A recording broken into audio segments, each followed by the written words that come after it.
Hello students, अस्सलाम वालेकुम और welcome back to my channel. मैं हूं इंजीनियर उस्मान खान और आज हम पढ़ने लगे हैं क्लास 9 फिजिक्स चैप्टर नंबर 2 का आखिरी टॉपिक फ्री फॉल एक्सेलरेशन।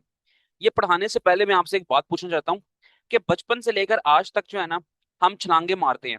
हम छलांगे मारते हैं, उछल कूद करते हैं, लेकिन हमेशा ऐसा हुआ जब भी हमने छलांग मारी है हम थोड़ा सा ऊपर की तरफ उठे और अल्टीमेटली नीचे आकर ही गिरे हैं।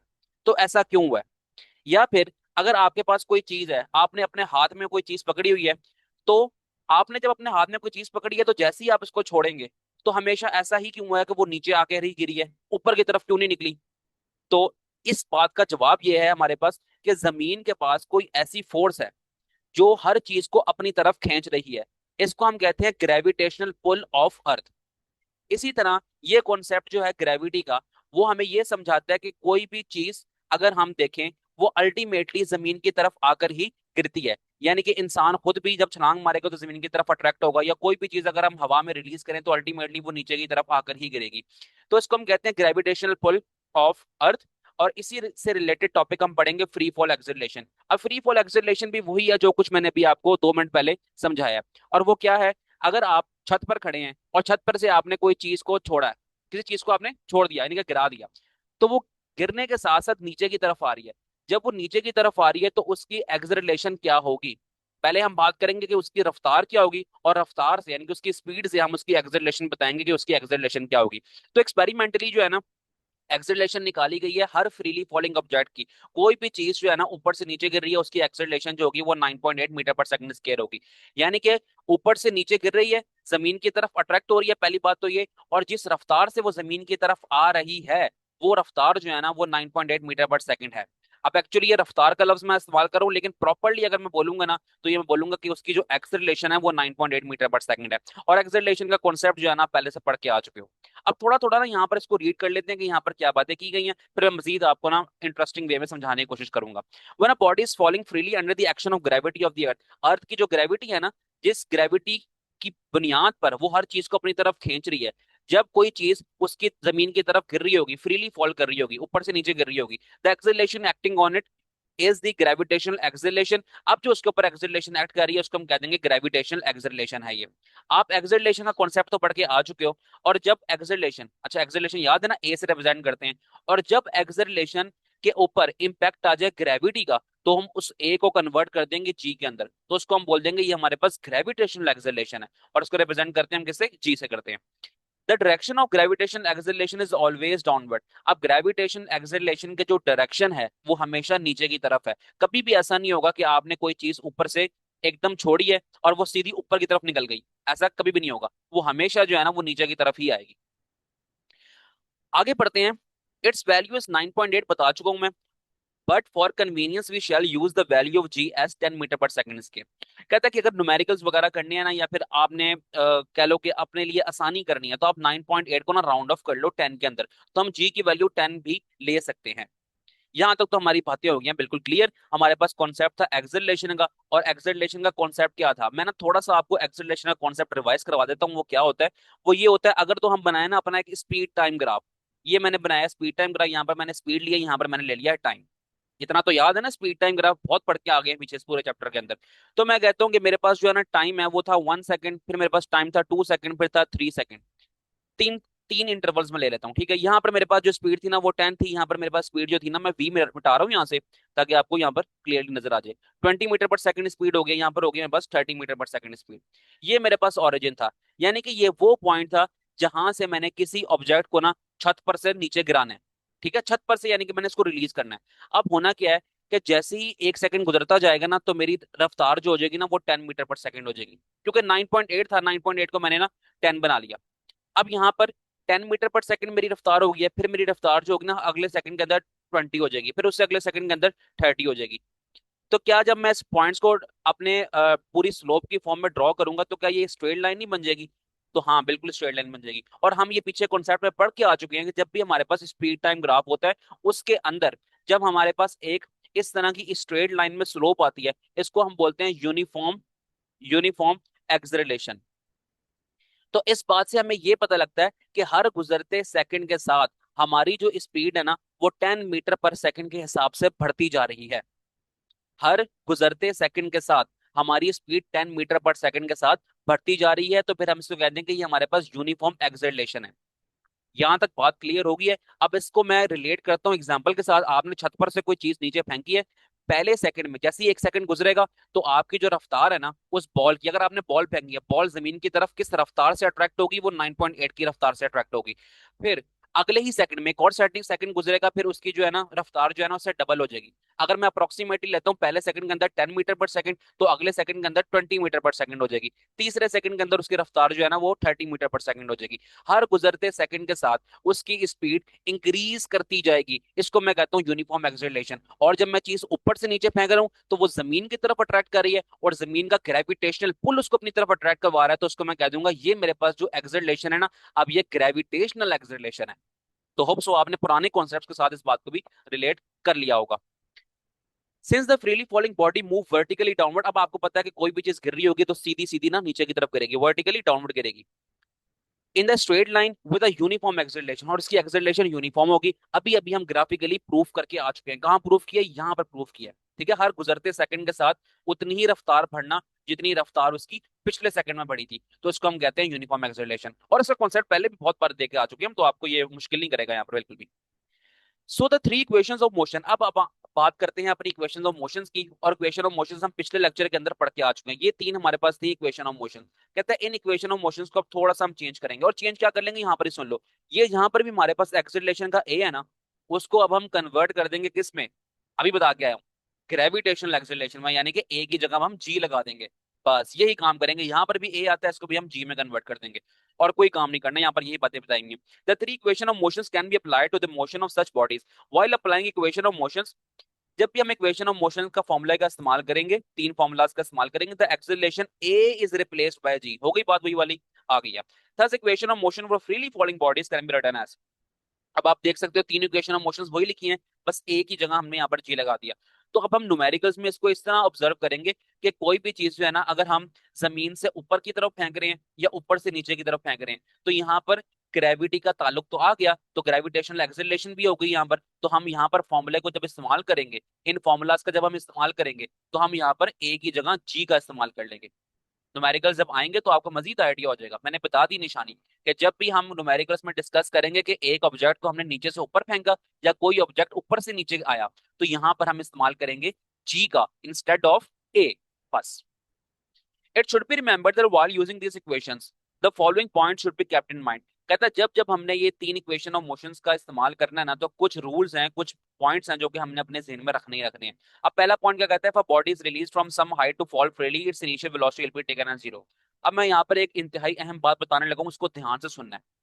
अब वो आप फर्ज करो कि ये मेरे पास एक पॉइंट है, यहाँ से मैंने ऑब्जेक्ट को फेंकना है, और वो गिरता गिरता गिरता गिरता उसने यहाँ तक आ जाना है। ठीक है, एक मेरे पास एक पॉइंट है, एक चीज है जो कि मैं यहाँ से रिलीज करूंगा, और यहाँ तक उसने जमीन के ऊपर आके, ये जमीन की सरफेस समझ लो इसको आप, ठीक है, यहाँ पर आके उसने गिरना है। अब क्या करना है? ये यहाँ से लेकर ऊपर से लेकर नीचे तक जो है ना, ये हमारा डिस्टेंस होगा। और डिस्टेंस किस फॉर्म में है? डिस्टेंस हमारा हाइट की फॉर्म में। तो हम एस को रिप्लेस कर देंगे एच के साथ। ये देखो एस लिखा है ना नजर आपको, डिस्टेंस या फिर डिस्प्लेसमेंट। अब मैं यहाँ पर एक्चुअली ये एस डिस्प्लेसमेंट होता है, लेकिन मैं इसको डिस्टेंस क्यों बोलूंगा? क्योंकि हम पुराने लेक्चर्स में रूल्स पढ़ के आ चुके हैं कि हमने कोई भी वेक्टर क्वांटिटी है ना, उसका जस्ट मैग्नीट्यूड ही लेना है। तो वेक्टर क्वांटिटी का जब हम जस्ट मैग्नीट्यूड ले लेंगे, तो क्या वो वेक्टर क्वांटिटी स्केलर फॉर्म में कन्वर्ट नहीं हो जाएगी? बिल्कुल हो जाएगी। इसलिए ये डिस्प्लेसमेंट ही होता है, लेकिन इसको हम लेंगे in the form of distance. तो आप यहाँ पर इसको डिस्टेंस बोल लें, डिस्प्लेसमेंट बोल लें, कोई मसले की बात नहीं है। ओके, अब इस डिस्टेंस को ना कन्वर्ट कर देंगे हम हाइट की फॉर्म में, क्योंकि ऊपर से लेकर नीचे चीज फेंक रहे हैं। अब यहाँ पर जो अहम बात ये बता रहे हैं ना, वो ये सुन लो। अभी तक जो है ना, आपकी आपके जो ऑब्जेक्ट है ना, अच्छा यहाँ पर याद करो, जहां से कोई चीज स्टार्ट करते हैं वो इनिशियल वेलोसिटी होती है, जहां पर खत्म करते हैं वो होती है फाइनल वेलोसिटी। अभी तक आपका ऑब्जेक्ट जो है ना वो यहाँ ऊपर ही है, नीचे नहीं आया। तो जब तक ऑब्जेक्ट आपका ऊपर ही है, तो आपकी इनिशियल वेलोसिटी जो हो जाएगी ना, वो जीरो हो जाएगी। जैसे ही आप नीचे फेंकते जाओगे, तो फिर जो है ना, ये जाता रहेगा, कन्वर्ट होता रहेगा ये फाइनल वेलोसिटी की तरफ। लेकिन अभी तक जो हमें वो बात बता रहा है, वो ये बता रहा है कि जैसे ही आपने ऑब्जेक्ट फेंके, अभी अभी ऑब्जेक्ट आपके हाथ में, आपने फेंका नहीं है उसको, बस जैसे ही आप फेंकने लगोगे उसको, उस बिल्कुल उस टाइम पर जो है ना, इनिशियल वेलोसिटी हमारी जीरो होगी। अगली बात पढ़ते हैं। The gravitational acceleration will be taken positive. बस यहाँ तक बात हो गई है, ये इसे समझ लेते हैं। अब कोई चीज ना ऊपर से नीचे की तरफ आ रही है ना, यानी कि वो जमीन की तरफ आ रही है। अब क्या ग्रेविटी के अकॉर्डिंग काम हो रहा है, ग्रेविटी के अगेंस्ट काम हो रहा है? आप कहोगे जमीन की तरफ आ रही है, मतलब है कि ग्रेविटी उसको, अब जमीन की ग्रेविटी उसको अपनी तरफ खींच रही है। तो इसका मतलब है कि हमारे पास जो ग्रेविटी जी का आंसर होगा ना, ग्रेविटेशनल एक्सेलरेशन का आंसर, वो हमेशा पॉजिटिव में होगा। तो हम कह देंगे +10 मीटर पर सेकंड में हमारी इसकी वैल्यू है। लेकिन इसकी ऑपोजिट भी सुन लो, अगर हम अगेंस्ट द ग्रेविटी काम करें, अगर हम नीचे से कोई चीज ऊपर की तरफ फेंकें, तो फिर क्या होगा? फिर ये होगा, हमारी जो जी की वैल्यू होगी ना, जी की वैल्यू वो हमेशा होगी नेगेटिव के अंदर। ये बातें आपने इसको याद रख लेनी है। तो एक बात और यहाँ पर लिखी हुई है, और यहाँ पर लिखा है कि final velocity will be taken zero at the highest point. अब यहाँ पर इसी इसी से हम एक पॉइंट और भी समझ लेते हैं। अगर आपने ना नीचे से एक ऑब्जेक्ट फेंका है, नीचे से एक ऑब्जेक्ट फेंका है ऊपर की तरफ, ठीक है, तो जब आप नीचे से ऊपर की तरफ फेंकोगे तो आपका जी जो होगा ना वो तो हमेशा नेगेटिव में हो जाएगा, ठीक है, नेगेटिव वैल्यू शो कराएगा। 10 की वैल्यू, अब जी की वैल्यू जो -10 थी ना, अब वो जी की वैल्यू, सॉरी, जी की वैल्यू 10 मीटर पर सेकंड स्केयर थी, वो जी की वैल्यू -10 मीटर पर सेकंड हो गई, क्योंकि आपने अगेंस्ट द ग्रेविटी काम किया है। अब क्या होना है? आपने यही सोचा है ना हमेशा कि कोई भी चीज आप जमीन से ऊपर की तरफ फेंकते हो, ऑब्जर्व भी किया होगा, हमेशा अल्टीमेटली वो नीचे की तरफ आती है। लेकिन होता यह है कि जैसे ही आप कोई चीज ऊपर की तरफ फेंकते हो ना, तो ऊपर एक हाईएस्ट पॉइंट पर एक ऐसा पॉइंट भी आता है जहां पर वो चीज एक लम्हे के लिए रुक जाती है। तो हम कहेंगे हमारी जहां पर फाइनल वेलोसिटी जो है ना वो जीरो होती है। ठीक है, नीचे से आपने कोई चीज ऊपर फेंकी, आपकी जी की वैल्यू तो हो गई ऑटोमेटिकली क्या, नेगेटिव में। और दूसरा पॉइंट ये बता रहा है वो कि आपने जहां से फेंकना स्टार्ट की थी वो थी इनिशियल वेलोसिटी, ठीक है। अब आपकी इनिशियल वेलोसिटी कुछ ना कुछ तो हो जाएगी, लेकिन जब जैसी है वो चीज आपकी ऊपर पहुंचेगी एक सर्टन हाइट तक, सर्टन हाइट तक कोई चीज पहुंचती है और अल्टीमेटली नीचे गिर जाती है। ऐसे ही होता है ना, कोई चीज उठाओ ऊपर की तरफ फेंको, ऊपर एकदम रुकती रुकती है जाके वो, और फिर जैसी रुकने के बाद फौरन वो नीचे की तरफ आ जाती है। तो जिस पॉइंट पे जाके वो एक सर्टन हाइट पर जाकर रुकेगी ना, तो वहां पर हमारी हो जाएगी वो फाइनल वेलोसिटी, और फाइनल वेलोसिटी क्या हो जाएगी, वो जीरो हो जाएगी। तो हाईएस्ट पॉइंट पर फाइनल वेलोसिटी हमारी जीरो होती है। और ये बात आपने समझ ली, और यहाँ पर आपने ये बात समझी है कि अगर हम ऊपर से कोई चीज नीचे की तरफ फेंक रहे हैं, ऊपर से नीचे की तरफ फेंक रहे हैं, तो जिस टाइम हम ऊपर से फेंकने लगते हैं तो वहां पर हमारी इनिशियल वेलोसिटी जीरो होती है। और नीचे से ऊपर फेंक रहे हैं तो ऊपर जैसे ही कोई चीज ऊपर जाती है तो वहां फाइनल वेलोसिटी हमारी जीरो हो जाती है। ये बातों को ध्यान से ज़हन में रख लेना, और ये पूरा लॉन्ग क्वेश्चन आपने अच्छे से प्रिपेयर करना है। इंपॉर्टेंट लॉन्ग क्वेश्चन लिखता हूँ यहाँ पर मैं। तो 5 लॉन्ग क्वेश्चन बन रहे हैं इस पूरे चैप्टर के अंदर से, वो मैं साथ साथ बताता गया हूँ आपको। यहाँ पर कहता है कि एक्सपेरिमेंट किया गया है, कहता है लाइट और हैवी वेट्स ऑब्जेक्ट्स लिए हुए हैं जो कि फ्रीली फॉल कर रहे हैं वैक्यूम के अंदर। अब याद रखो कि वैक्यूम एक ऐसी जगह होती है जहां पर किसी भी किस्म की रेजिस्टेंस नहीं होती। वैक्यूम मतलब खाली जगह, यहाँ पर किसी भी किस्म की हवा नहीं होती। तो जहां पर हवा नहीं होगी वहां पर एक्सपेरिमेंट करो। एक लाइट वेटेड, एक हमने ना पर पकड़ लिया है, पर जो फीदर जिसको हम कहते हैं वो पकड़ लिया हमने, और एक हमने पकड़ लिया है एक हैवी बॉल्स या फिर एग्स कह लो, क्या भी जो भी है ये हैवी हैं और ये लाइट हैं। ये ऑरेंज वाले क्या है, लाइट है, और ये हैवी हैं। लेकिन अगर आप रियल लाइफ में एक्सपेरिमेंट करो, आप छत पर से ना एक शॉपर फेंको नीचे की तरफ और एक ईंट फेंको, तो ईंट पहले पहुंचेगी या शॉपर पहुंचेगा? आप कहेंगे ईंट पहले पहुंचेगी। तो क्या ये कॉन्सेप्ट हमारा गलत नहीं हो गया? गलत हो गया। हाँ, लेकिन वो कहता है कि इसके लिए भी एक्सेप्शन है। आपने एक्सपेरिमेंट को खुले एनवायरनमेंट के अंदर नहीं करना, आपने इसको ऑब्जर्व करना है वैक्यूम के अंदर, जहां पर आपको हवा की किसी भी किस्म की फ्रिक्शन का सामना ना करना पड़े। आम हालत में हमें हवा की फ्रिक्शन का सामना करना पड़ता है, तो हवा चल रही होती है वो शॉपर को उड़ा के इधर उधर ले जाएगी, तो फिर शॉपर आराम से गिर नहीं पाएगा नीचे। वो कहता है कि हमारे पास हल्का ऑब्जेक्ट हो या फिर हमारे पास भारी ऑब्जेक्ट हो, छोटा ऑब्जेक्ट हो बड़ा ऑब्जेक्ट हो, सब के सब एक ही एक्सेलरेशन जो कि 9.8 मीटर पर सेकंड है, उसी एक्सेलरेशन से नीचे गिरेंगे। ठीक है, यानी कि हर गुजरते सेकंड के साथ वो अपनी 9.8 मीटर पर सेकंड रफ्तार को बढ़ाते जाएंगे। तो बस वैक्यूम के अंदर एक्सपेरिमेंट करेंगे तो एक हल्का ऑब्जेक्ट भी और भारी ऑब्जेक्ट एक साथ रिलीज करो, इसको एक साथ जमीन के ऊपर आके वो गिरेंगे। तो ये हमें एक्सपेरिमेंट समझाता है। रियल लाइफ में ऑब्जर्व करना बहुत मुश्किल है, बल्कि इम्पॉसिबल है, लेकिन स्पेशल कंडीशंस के अंदर वैक्यूम के अंदर अगर हम जाके करें तो हमारी ये जो कॉन्सेप्ट है ये प्रूव हो जाएगा। तो बस यहाँ पर भी वो ये बता रहा है, कहता है कोई भारी ऑब्जेक्ट पकड़ लो, ये भारी है और ये हल्का ऑब्जेक्ट है, ऊपर से नीचे गिरे, एक ही टाइम के अंदर इसको रिलीज करेंगे ना कहीं यहाँ से हम, तो एक ही टाइम के अंदर आके नीचे गिरेंगे। इससे कोई फर्क नहीं पड़ता कोई ऑब्जेक्ट कितना हल्का है कोई ऑब्जेक्ट कितना भारी है। बस शर्त यह है कि आपने ये एक्सपेरिमेंट करना है इन वैक्यूम, खाली जगह पे, जहां पर किसी और किस्म की फ्रिक्शन, यानी कि फ्रिक्शन की फोर्स ना हो, या फिर किसी और किस्म की जो फोर्स है जो कि इस रिएक्शन को डिस्टर्ब कर सके वो फोर्स ना हो।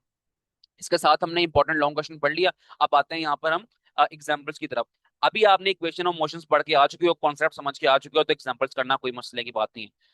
एन आयरन बॉब, एक आयरन बॉब है, लोहे का ना एक बॉब बना हुआ है, is drop from the top of the tower, जो कि ऊपर टावर में से फेंका गया। ठीक है, ये टावर का टॉप है, यहाँ से फेंका गया, वो क्या आएगा, नीचे जमीन की तरफ आएगा।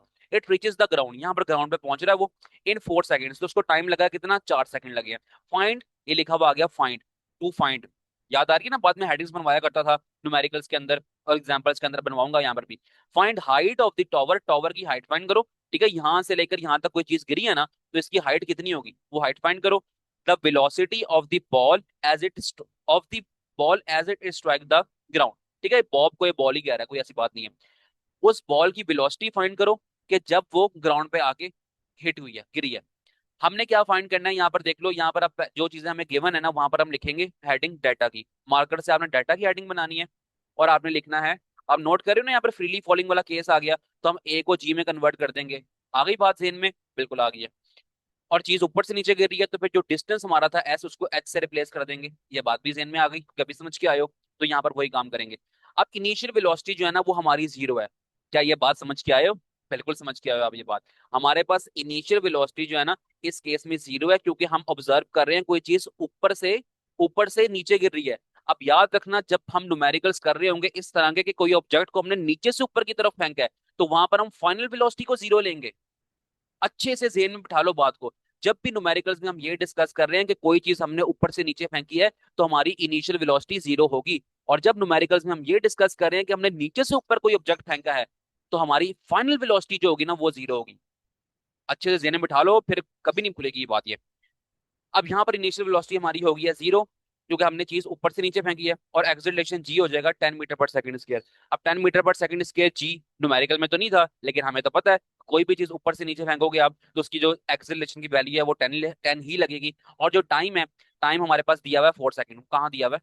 यहाँ पर दिया हुआ है। ठीक है, हाइट एस, इसको कन्वर्ट कर दिया हमने एच में, बता के आ चुका था पहले ही दिस वन। तो ये हमारे पास हमने टू फाइंड करना है, तो यहाँ पर आप हेडिंग बना लोगे टू फाइंड। जो चीज हमने फाइंड करनी होती है मार्कर से हेडिंग बनाते हैं टू फाइंड, और लिखोगे हाइट, और ये पूरा स्टेप कर दोगे। ठीक है, और फिर फाइनल वेलोसिटी हमने फाइंड करनी है, ये भी आप कर दोगे। लिखा हुआ ना, the velocity of the ball when it strike the ground. इस जगह पे आके वेलोसिटी क्या होगी? तो हमने ऊपर से नीचे फेंकी है, तो ऊपर वाला पॉइंट भी यही था, और नीचे आके गिरेगी, जहां पर जाके वो चीज गिरेगी और रुक जाएगी, तो वो हो जाएगी इसकी फाइनल वेलोसिटी। अब फाइनल वेलोसिटी हमने फाइंड करनी है। अब हमने डेटा को देखते हुए अपना फॉर्मूला अरेंज करना है। आपने तीन इक्वेशन ऑफ मोशंस तो याद किए हैं वहां पर। ठीक है, तो अब आपने खुद सोचना है कि यहाँ पर कौन सी इक्वेशन ऑफ मोशन लगेगी। आपके पास एस भी है, आपके पास जी भी है, आपके पास इनिशियल वेलोसिटी जो कि जीरो है, और फाइनल वेलोसिटी आपने फाइंड करनी है, और टाइम आपके पास है। तो ये सारे पैरामीटर्स जिस इक्वेशन के अंदर आ रहे हैं ना, फाइनल वेलोसिटी को छोड़ दो, उसके लिए हम एक और फॉर्मूला लगाएंगे। तो यहाँ पर हमारे पास सेकंड इक्वेशन ऑफ मोशन आ रही है, S is equal to V I T plus half G T square, 1/2 G T square. तो वी आई की वैल्यू आपके पास क्या है? जीरो, तो यहाँ पर आपने पुट कर दी। ये एस को आपने एच से रिप्लेस कर दिया। और टाइम की वैल्यू आपके पास क्या है? चार, तो यहाँ पर चार लगा दिया। बीच में क्या है? प्लस, तो यहाँ पर आपने प्लस लगा दिया। 1/2 है, 1/2 लगा दिया। जी की वैल्यू 10 है, 10 लगा दिया। और टी, टाइम चार था, तो चार का स्केयर हमने यहाँ पे ले लिया। बस। अब सबकी वैल्यूज पुट करोगे, आंसर निकालोगे, तो आपके पास हाइट का आंसर आ जाएगा, जो कि 80 मीटर आपके पास आंसर आ रहा है। हाइट का आंसर कह दोगे आप, या फिर डिस्टेंस का आंसर कह दोगे, जो 80 मीटर आ रहा है, जो कि हमने पहली चीज फाइंड करनी थी।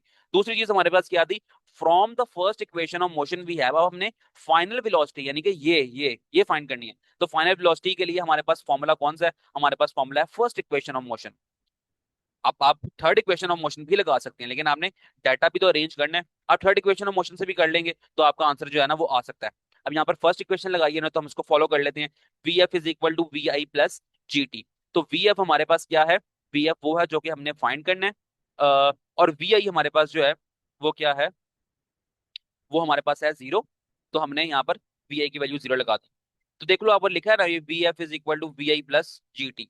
तो वी एफ हमारे पास क्या है जो कि हमने फाइंड करना है? वी आई हमारे पास जीरो है, जी हमारे पास 10 होता है, और टाइम हमारे पास है चार। तो ये चार लगा दिया मैंने। तो V F is equal to zero plus 10 four जार 40, 40 हमारे पास आ गया, 40 मीटर पर सेकंड मेरे पास आंसर आ गया।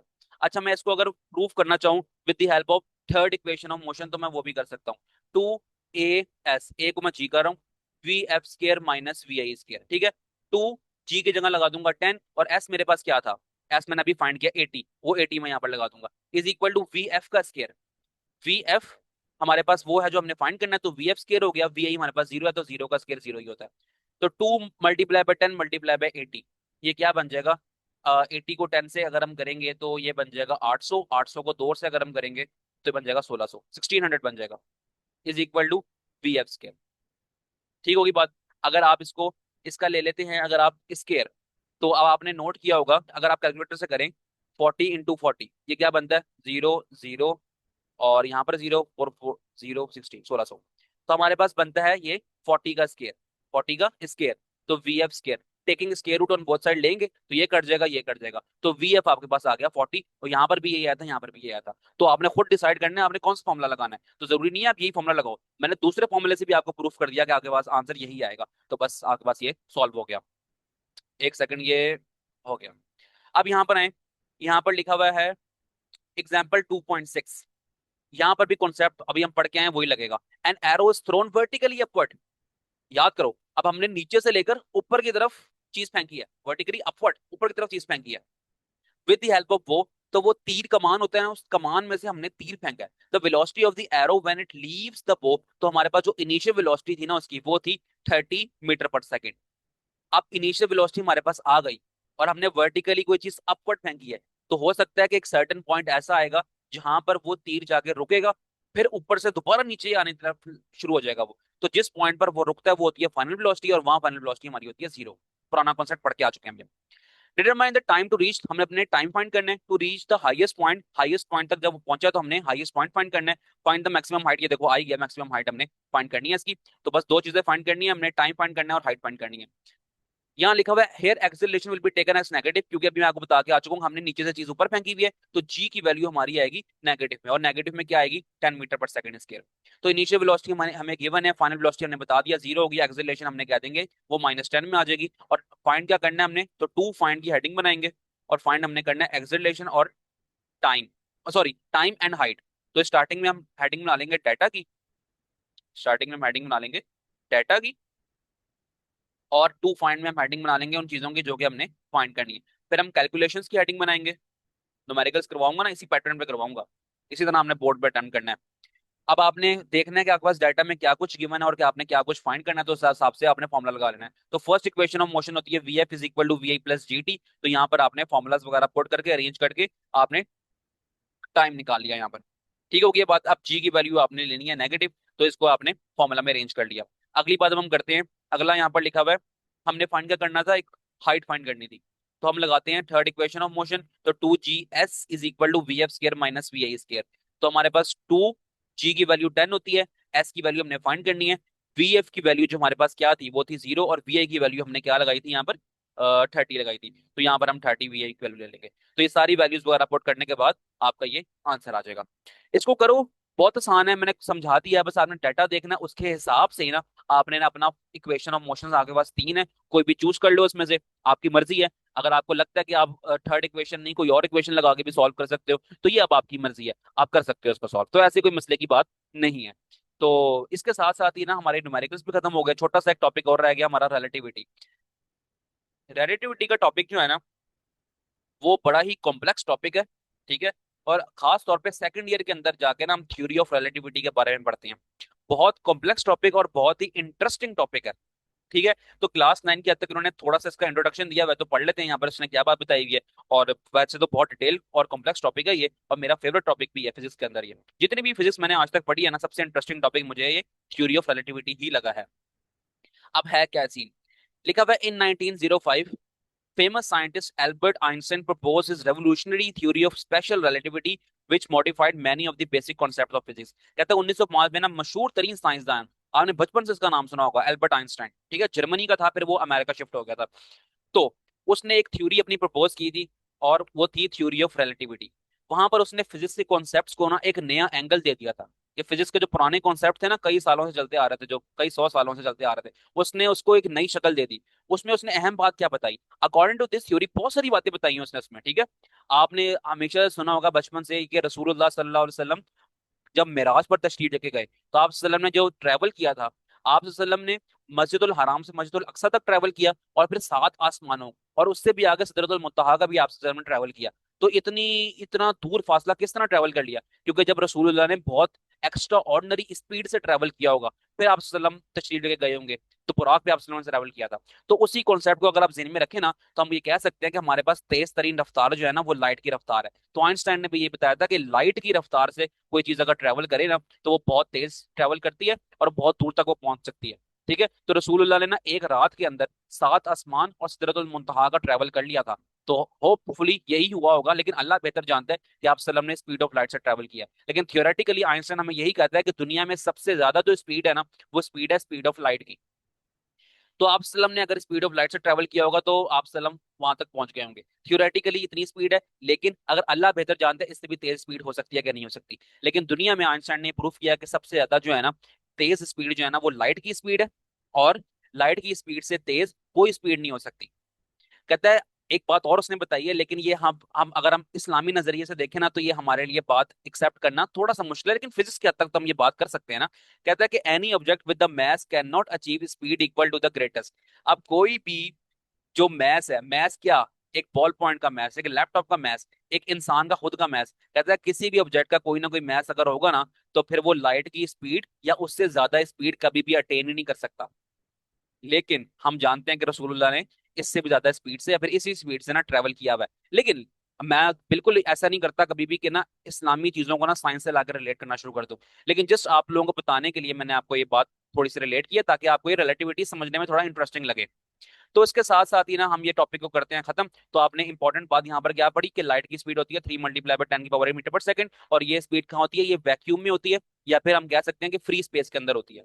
अगर हम बात करेंगे ना अपनी रियल लाइफ में लाइट की एग्जांपल, हमारे घरों की लाइट चल रही है, मोबाइल की टॉर्च चल रही है, ये लाइट भी ट्रेवल करेगी इसी स्पीड से, लेकिन थोड़ी कम स्पीड से, क्योंकि यहाँ पर जो मीडियम आ गया ना वो एयर मीडियम आ गया, यानी कि एयर के अंदर से, हवा है ना हमारे इर्द गिर्द, हवा के अंदर से वो लाइट ट्रेवल कर रही है। तो इसलिए यहाँ पे स्पीड ना थोड़ी सी कम हो जाएगी। अगर हम बात करें स्पेस के अंदर जहां पर कुछ भी नहीं होता, हवाएं होती ही नहीं है, तो वहां पर लाइट ट्रैवल करेगी फ्रीली। तो फ्रीली जब ट्रैवल करेगी तो उसकी स्पीड होगी 3 × 10⁸ तो इसके साथ साथ ही हमारा ये इंपॉर्टेंट लॉन्ग क्वेश्चन खत्म हुआ और इंपॉर्टेंट एग्जांपल्स भी खत्म हुई। आपने लॉन्ग क्वेश्चन के तौर पर इसको याद कर लेना है, रिलेटिविटी वाले पॉइंट को आपने शॉर्ट के तौर पर याद कर लेना है। तो अब हम खत्म करते हैं इस लेक्चर को। डिस्क्रिप्शन में प्लेलिस्ट का लिंक मिल जाएगा आपको, क्लास में फिजिक्स न्यू बुक के तमाम लेक्चर्स वहां पर हैं। अगर आपको वीडियो पसंद आई है तो आपने करना है इसको लाइक, चैनल को करना है सब्सक्राइब। मिलते हैं नेक्स्ट वीडियो में, अपना ख्याल रखें, अल्लाह हाफिज।